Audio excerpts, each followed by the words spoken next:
قربانی کرے لیکن فرمایا وَمِمَّا رَزَقْنَاهُمْ يُنْفِقُونَ جڑا سی رزق دیتا تو خرچ کرے جنہاں پڑھولے پڑھ رہے نے رب دا حصہ داری کیتا وہ قربانی کس طرح حساب نہ کرن گے اسے فرض سی زکات فرض سی قربانی سنت ہے قربانی دا فکر بڑا ہے کیونکہ گوشت گھر دا ہونا چاہیے جی بچے لوگوں نے منہ ہاتھ نہ دیکھن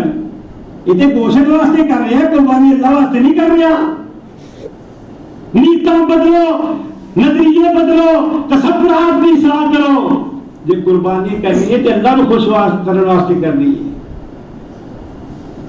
پڑھولے پڑھ رہے نے دابے مار رہے نے رب کا حصہ دیتا ہی نہیں قربانی کا جانور نہیں پھرتا بازار آتا جو متقی نہیں تے قربانی قبول کرے متقی بننے واسطے نمازی ہونا شرط ہے زکات کا دینے والا زکات ادا کرنے والا ہونا شرط ہے ایمان